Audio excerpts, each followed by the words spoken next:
Good evening, ladies and gentlemen, boys and girls, children of all ages. It is another edition of the ever popular, turning famous broadcast, Two Tire Change with Big Rich, every Monday right here on Driving to the Top Productions, 7 o'clock Eastern, 6 o'clock Central.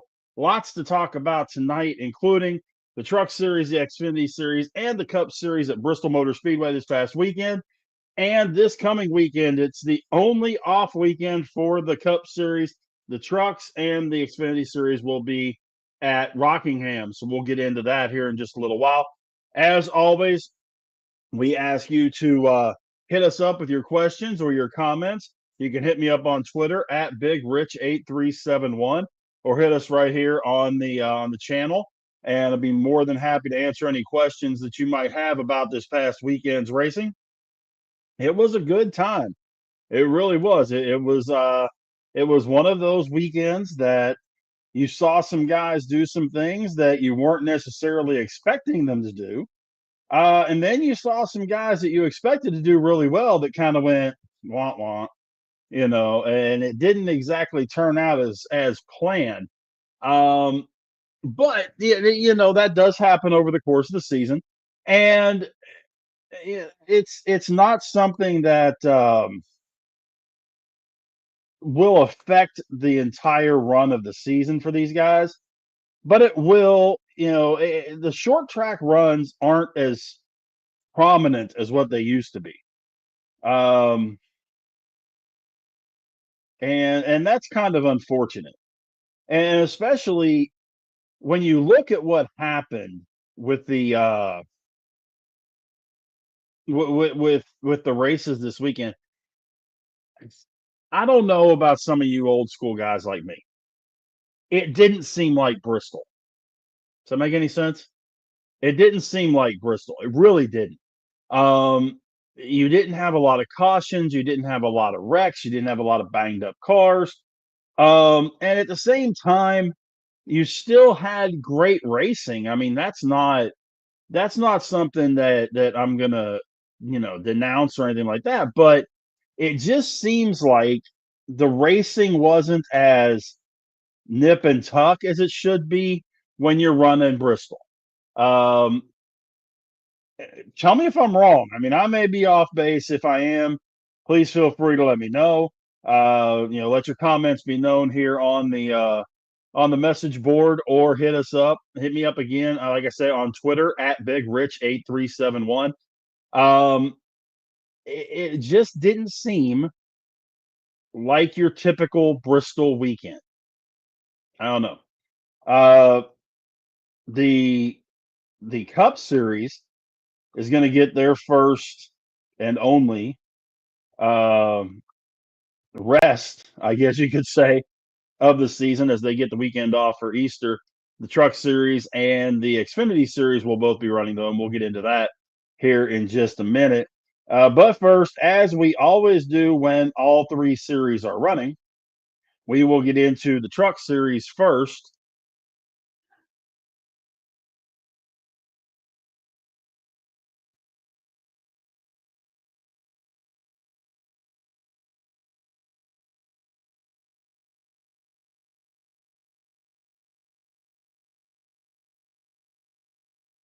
By the way, I hope those of you that played DFS this past weekend did wonderful. I did not. Um, one of those deals. It was one of those weekends. I just kind of scratch my head every time I do it. It just, oh man. So, you know, as as many of you may know, uh, the Friday night races are, as always, broadcast on FS1 this season. The Xfinity, Xfinity races are all on CW. Why can't they do that with the Cup series? You've got your two lesser series all running, you know, consistently on the same channel. The Cup series, your main event, no such luck.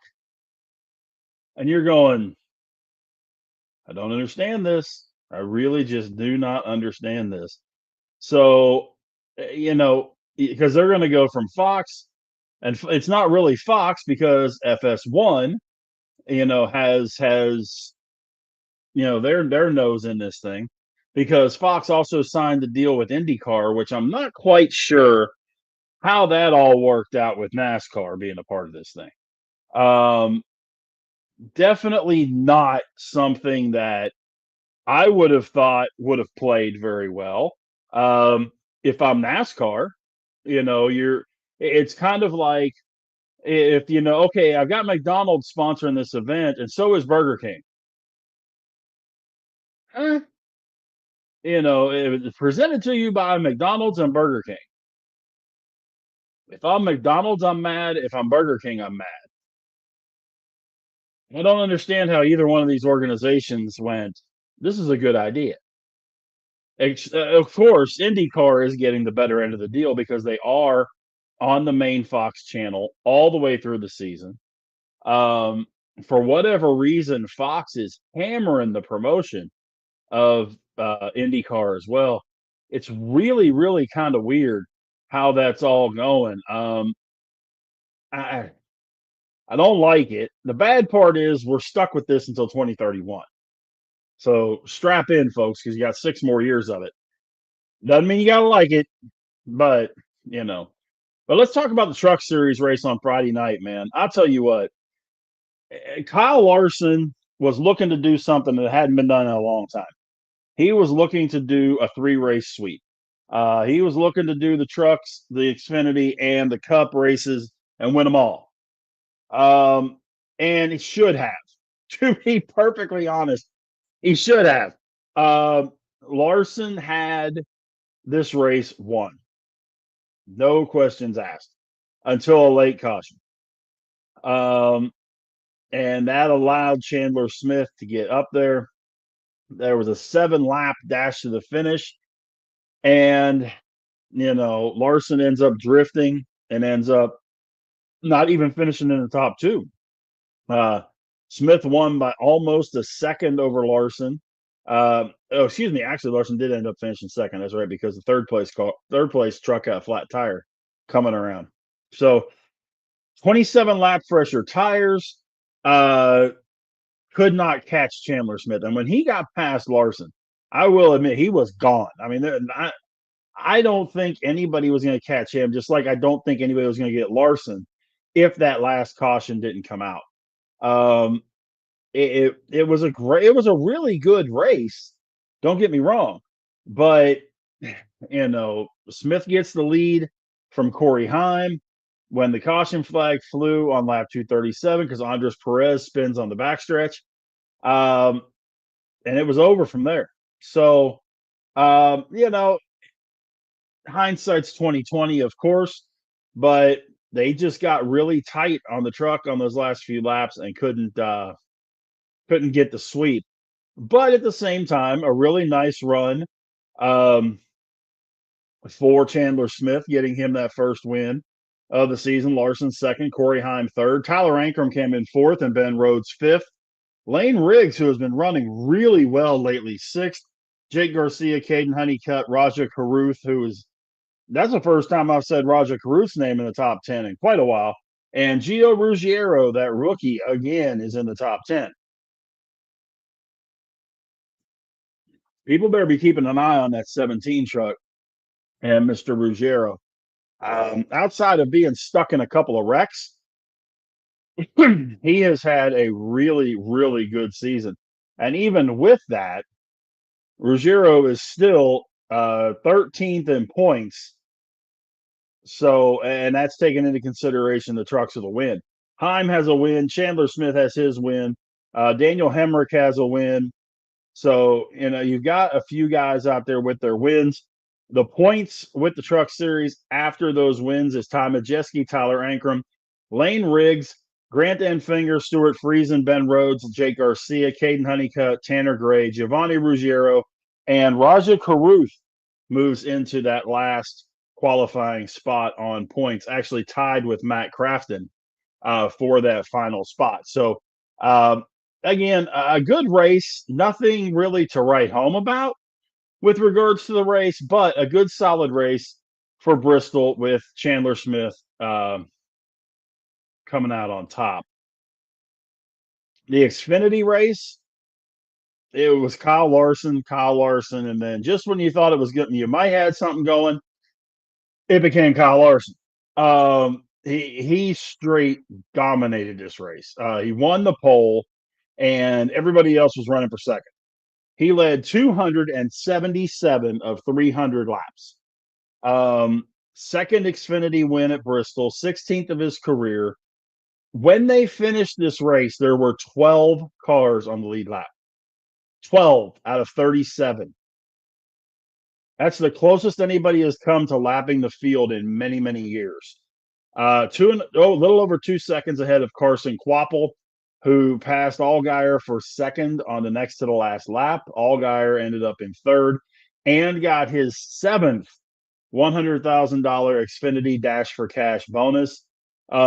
Really bad situation during the race. They ended up with a red flag and everything. Brennan Poole ends up hitting Sheldon Creed. Both of those guys were two of the four guys running for that Dash for the Cash, and both cars got destroyed. And I'm really amazed. Again, it speaks to the safety of the vehicles that neither guy was hurt. They came out of the care center, did their interviews, all that kind of good stuff. But my goodness gracious, the next race will be this weekend with Saturday's race at Rockingham. And so Sammy Smith, who ran fourth, will be involved in that. Brandon Jones, who ran fifth, will be involved. It's the top four cars, but Kyle Larson doesn't qualify as he's not a full-time Xfinity driver, so it becomes second through fifth. So it's a good deal there. You get second, third, fourth, and fifth in the Dash for the Cash. Allgaier, I thought, was the only car that could have caught Larson. I really thought he had a shot. But at the same time, Larson was, something was going to have to happen. Again, maybe a caution like happened in the truck race. But they didn't have that many cautions again. At Bristol, you're used to having 20, 25, 30 cautions. NSL on that one, man, no such luck. There were very few cautions in the race. And it was, to me, disappointing that you had one car that was that dominant on a track that size. But I am a Hendrick guy. I'm always going to pull for the Hendrick guy. So I was glad Larson won. I just wish it would have been a little more competitive. But the results had Larson first, Kvapil second, Allgaier third. As we talked about, Sammy Smith fourth, and Brandon Jones fifth.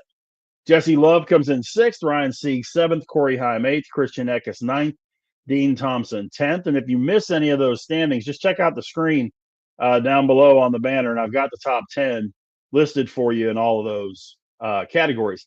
The point standing, as we sit at this very second, it's a little interesting. It really is. The Xfinity point standings, of course, you have Allgaier has won a race, Love, Hill, Connor Zilich, Brandon Jones. So you've got 6 different guys along with Eric Almirola that have all won races this season.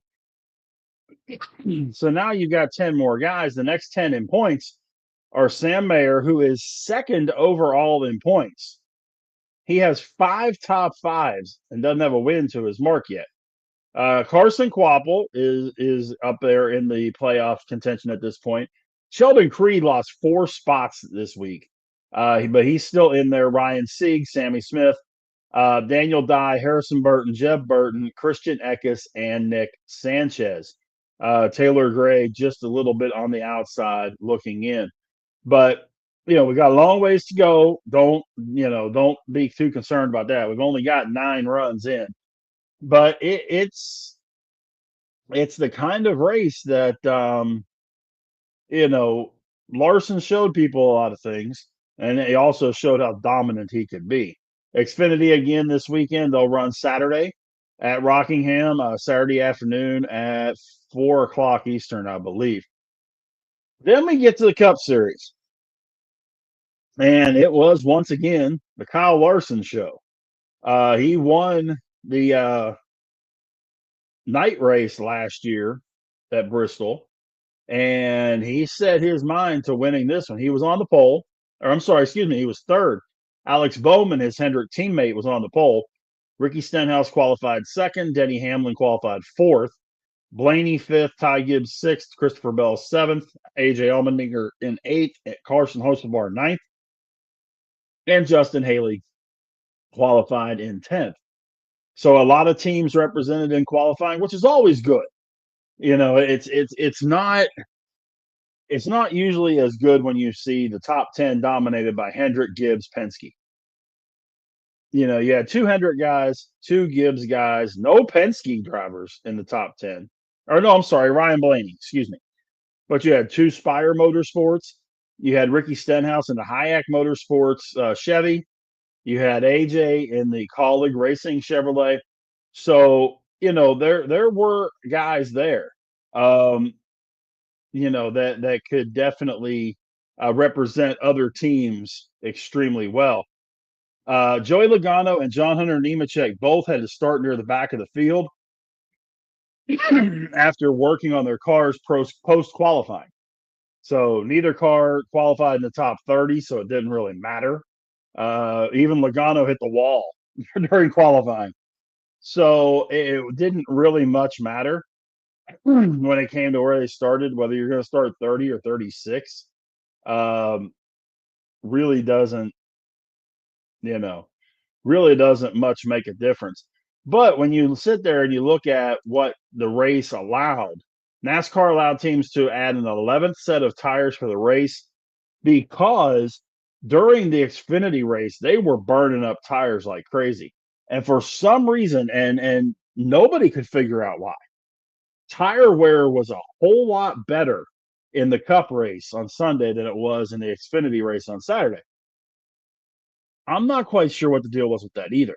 But you could tell they were going through during cautions and clearing out the marbles as best they could up toward the top of the track, so that way you didn't hit those and get those on your tires and cause weird handling and things like that. That could have been part of it. I don't know that it was all of it. You know, so it's definitely something that you know, you kept an eye on as the race was going on.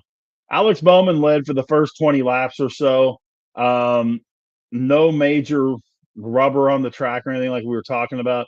Justin Haley gets all the way up to second, starts running on the outside lane, passes Kyle Larson, passes Stenhouse, passes Hamlin. Larson took the lead on lap 45. And I don't know that he gave it up the rest of the day. No, he did, but not very much. Passed Bowman on lap 45, and here we go. It's Larson time. He's got his lead up to 2 seconds within 10 laps. I mean, the leaders are running lap times in the 15-second time frame, and rubber is starting to get on the tire surface, but no tire issues. By lap 85, Larson's lapping the field. And remember, this is a half-mile track. He's making up that much space. So by the time you get to into stage one, Larson wins by a landslide. Hamlin second, Haley third, Bowman fourth, Hocevar fifth, Bell sixth, Blaney seventh, Stenhouse eighth, Ty Gibbs ninth, and Allmendinger in 10th. So you have an 18-lap stage break, and Larson takes off. Boom. Kyle Busch and Shane Van Gisbergen are both penalized for speeding on pit road. And they're checking the tires on pit road.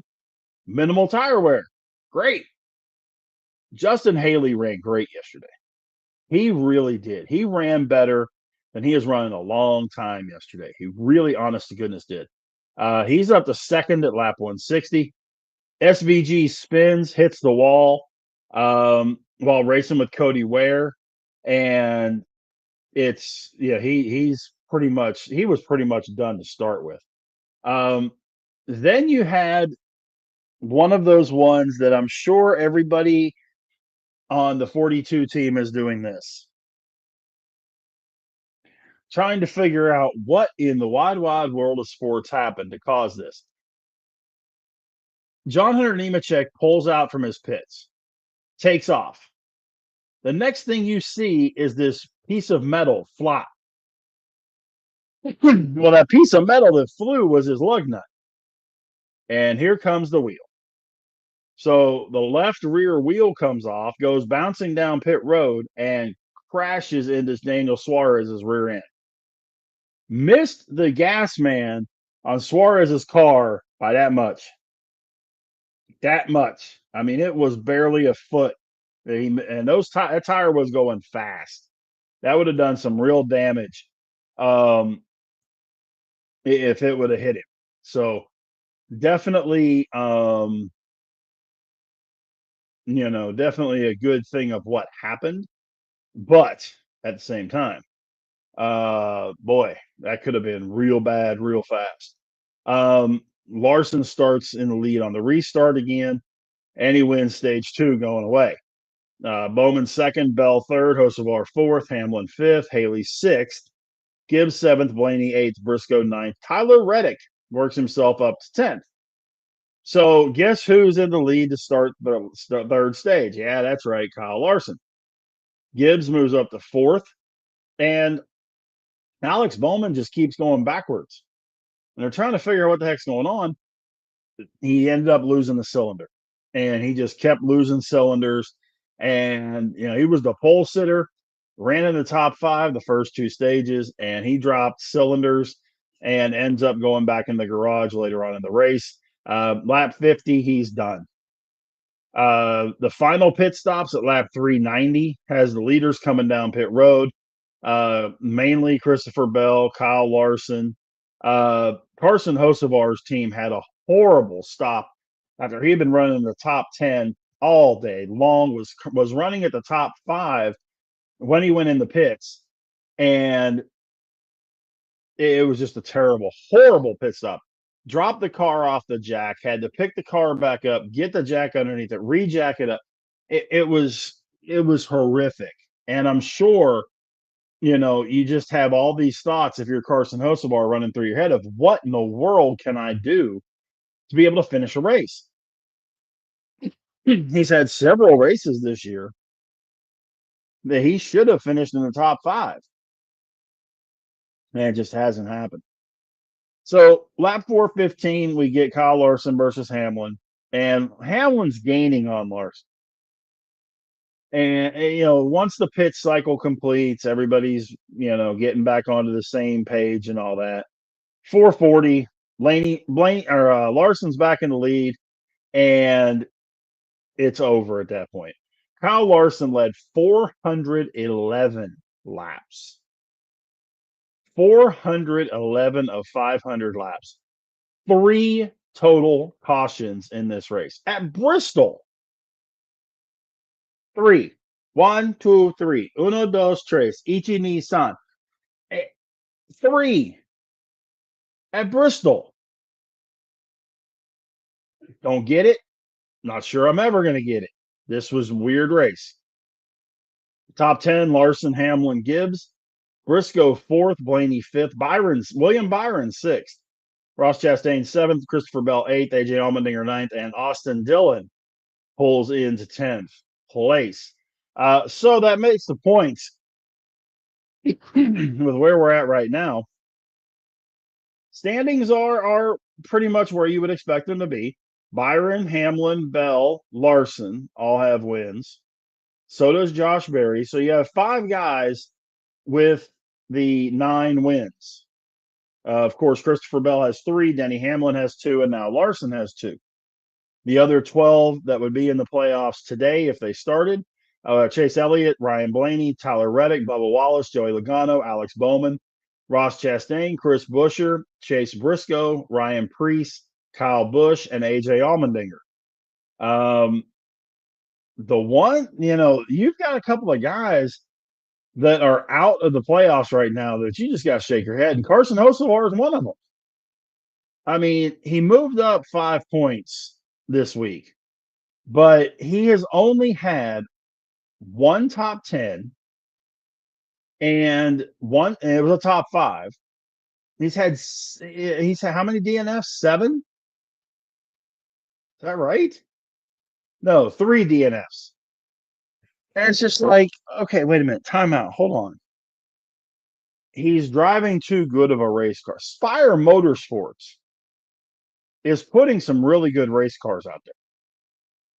The 7, the 77, and the 71. Those 3 cars are running well. And they keep getting stuff together. Before it's all said and done, it's going to be fun to see exactly what happens when we get to the end of the season and start talking about the racing, going into the playoffs. Josh, did you get to watch any of the race?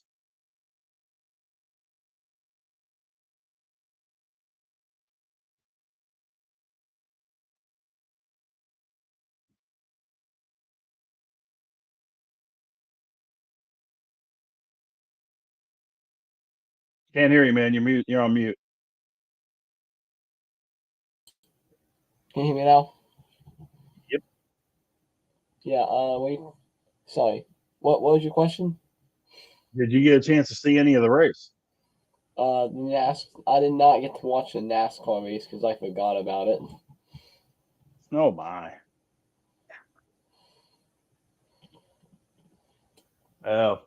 It was definitely interesting. So like I say, for Bristol, 3 yellows. That's just weird. It's honest to goodness, just straight weird. And this weekend, of course, like we talked about, it's going to be a short weekend, I guess you could call it. No racing on Sunday. So you got truck race Friday, 5 o'clock Eastern at Rockingham. It's Xfinity Series race Saturday, 4 o'clock Eastern on CW. No cup race. The only break they get for the next 26 weeks. This is the only break they get? Yeah. Holy cow. They run 36 out of 37 weeks. That's crazy. Like in F1, like we get multiple like week breaks. Like after this race next week or this week, I guess we're gonna have a week break and then Miami. Well, one thing that's different with IndyCar and F1 is your travel. I mean, you're traveling all over the world, and with with NASCAR outside of the Mexico City race, it's not like they're going to Tokyo and Munich and London and all that kind of stuff. They're staying in the U.S. Every place they go, including Mexico City, they can drive to. So it makes it interesting. It really does. At the same time, it's a challenge. It really is a challenge. So, we'll see how it goes. But the Easter break, I'm really surprised, and they've always raced on Father's Day. They used to get Mother's Day off, and then they wouldn't race on Father's. They would race on Father's Day, and they wouldn't race on Mother's Day. Now they're running on Mother's Day too. But I get it. I mean, they don't want to be running in December. They already run to the middle of November with the end of the playoffs, and they start 1st of February. So they really only have, 3 months off from right before Thanksgiving until basically the first week of February when they start running the dual and start getting ready for speed weeks. Because the Daytona 500 right now is the week after the Super Bowl.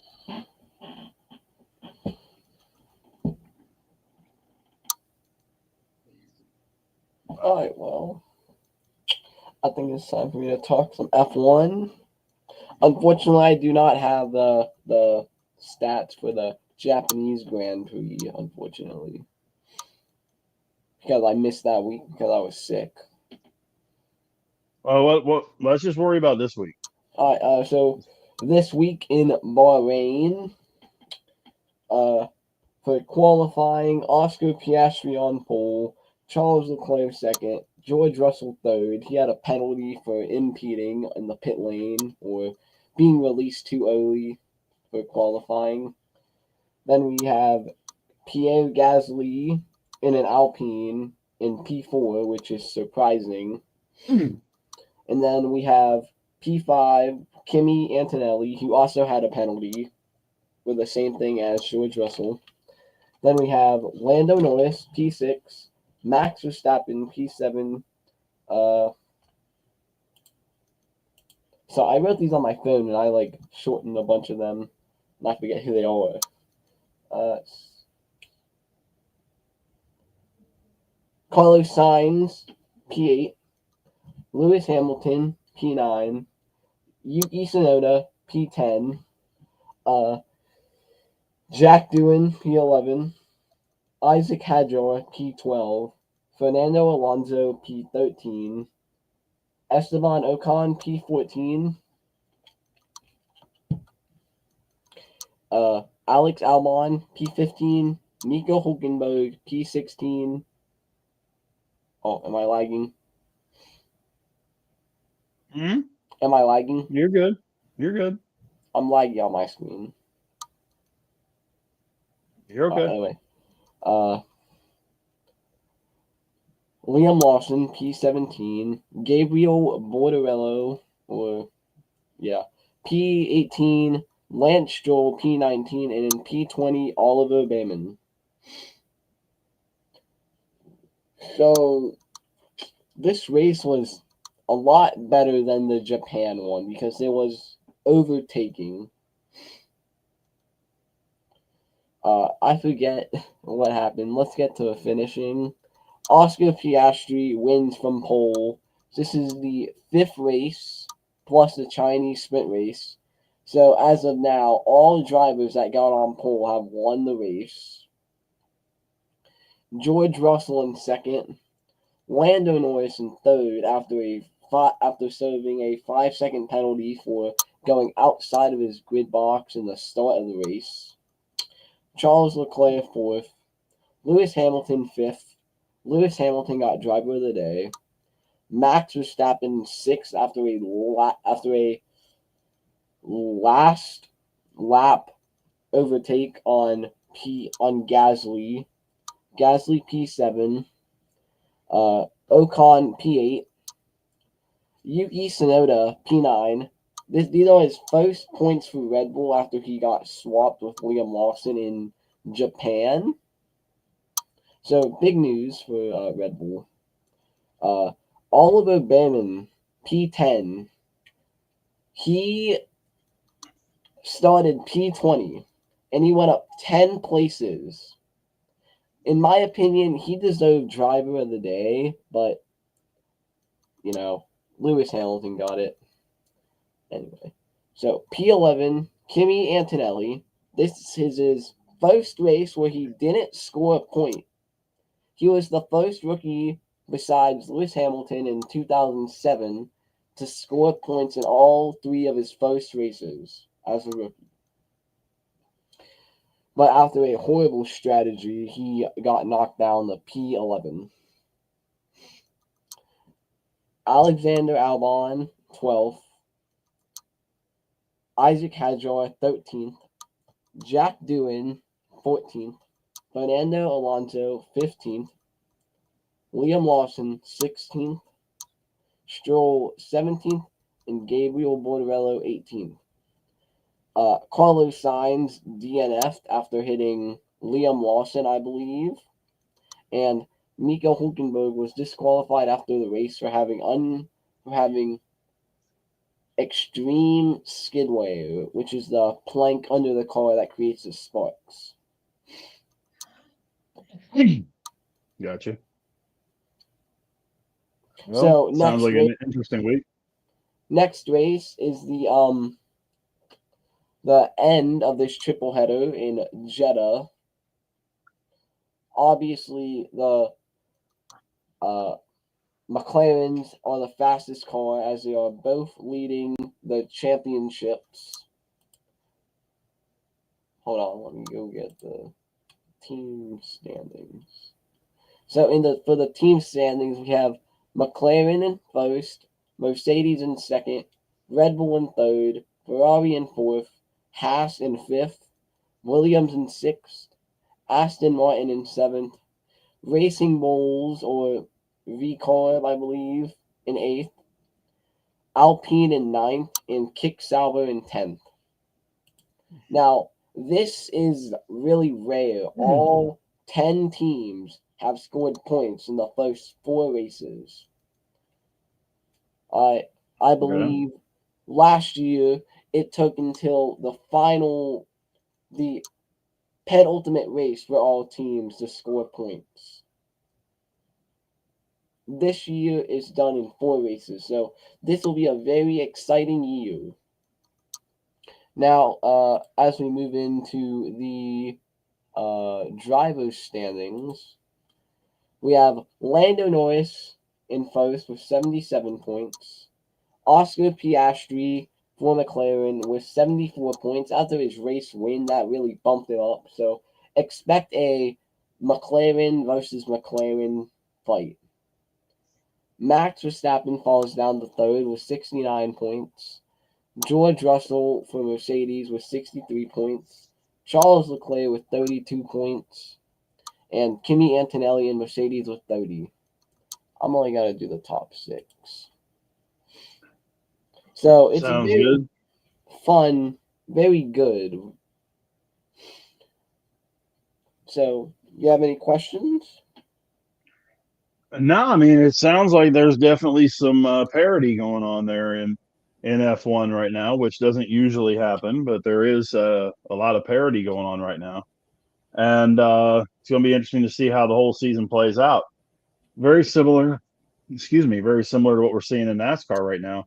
Um, you've got a lot of winners across the board already. 9 races, you've got 5 different winners in Cup Series. You got 6 different winners. Excuse me, 6 different winners in the Xfinity series. So it's definitely going to be a different situation, I think, than what we're used to seeing every now and then when you have just dominance. And I don't think we're going to see that for the next couple of years anyway. I So mean, it's different, and I know for certain until we get to the Spain weekend, McLaren is. Excuse me. McLaren is going to be dominating because Spain is when they introduce new regulations to the flexi wing, which is where the wings like flex under load. Like they got to make it more strict. So we may expect to see a decline in McLaren. Uh, yeah, Williams. Let's talk about Williams. Williams is doing quite well, actually. Last year they finished 8th in the standings, I believe. This year they are now 6th, which is a huge improvement thus far. But it's early in the season, and I don't know. Based on what I've seen, Carlos Sainz was running in the points all day until he got hit at turn 1, and he did not finish the race as he had too much damage. I don't know. I believe next year could be their year with the new regulation change, uh, with the dominant Mercedes engine. But the same could be said for McLaren, Alpine, which is gonna be Mercedes is gonna be supplying them engines next year. Um, Anything that is powered by Mercedes, you could expect to be dominant next year with the new engine changes and regulation changes. Got it. Well, you got anything else? We ready to wrap this thing up? Mm,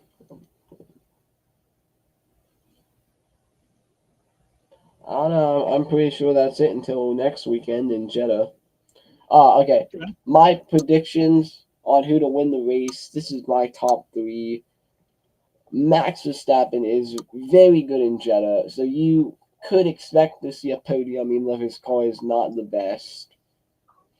Um, I believe it's gonna be a McLaren 1-2, Oscar on top, Lando second, and Max Verstappen third. Very good. So Um, next week, well, go ahead. okay, I have a very wild prediction, but I believe that this is gonna be the first time in 9 years that Max Verstappen doesn't finish in the points because of how bad his car was. It is, not was, it's still good right now. Because since he was 18 in uh, Spa-Francorchamps, he finished in 11th. Ever since then, he has always been in the points unless it was a retirement. I believe this could end that 9 year streak. And then that could Could be. possibly be the end of Red Bull with Max Verstappen. I believe he's going to leave to go to Aston Martin or Mercedes if they don't extend George Russell's contract, because Mercedes obviously is going to have the dominant engine for the 2026 regulations, and Aston Martin has Honda, which is leaving Red Bull, and Red Bull's taking Ford. Aston Martin will have Honda and Adrian Newey, one of the best designers of F1 history. So that's just my prediction. Gotcha. Very good. Well, appreciate it as always, man. It's going to be a short week on the NASCAR side of things, as we talked about. Friday, you got the trucks at Rockingham. Saturday, you got the Xfinity Series. Sunday, they got the week off on the Cup Series. So, no Cup Series in Rockingham. And the following week, here it comes, Talladega Motor Speedway That's for gonna some be more nose to tail, three wide, four wide, waiting for the big one action at Talladega, that should be which is always fun to watch. And that should be a next week, say again. no, you keep talking. I was interrupting you. Sorry. Oh, you're good. But yeah, it should. It's going to be fun. The fall, and what we will do next week is we're basically at the quarter pole right now in Cup Series. We'll be a little further ahead of the quarter pole in Xfinity and Truck. So what we'll do next week is we'll get into the highs and the lows of the first quarter of the season and talk about who we're looking at going down the road and getting into the playoffs that may maybe surprise some people, and some people that we think are going to miss that may surprise some people. So it's going to be, we're still going to have a good show next week, 7 Eastern, 6 Central, right here on Driving to the Top Productions. As always, you can hit me up on Facebook, just my name, Rich Richardson, or on Twitter at BigRich8371. And, love your questions, love your comments. Maybe we could even, maybe we'll even answer some questions on the air that we've gotten over the last couple of weeks at the same time. So lots to do next week, even though it's an off week for the Cup Series. We still got a lot to do. So, Josh, I definitely appreciate it, man. But we will do this again next Monday night, 7 Eastern, 6 Central, right here on Driving to the Top Productions. 7:15 tonight, by the way, a special edition with Big Rich. We're gonna do our WrestleMania prediction show. We've got a couple of folks that are going to be joining me, and we're going to hash it out with WrestleMania coming up this weekend. And it's going to be interesting to see what everybody thinks about what's going to go on. And of course, there is one major prediction that we're going to have to put out there as to who somebody's even going to face. So we're going to find that out as well. 7:15 Central, 8:15 Eastern, right here on the network. We'll be getting into that in about a half hour. Again, many thanks to everybody that's been a part of this thing. Appreciate you watching. And we will do it again next Monday, 7 Eastern, 6 Central, right here on Driving to the Top Productions. Till next Monday, it's Big Rich. So long, everybody.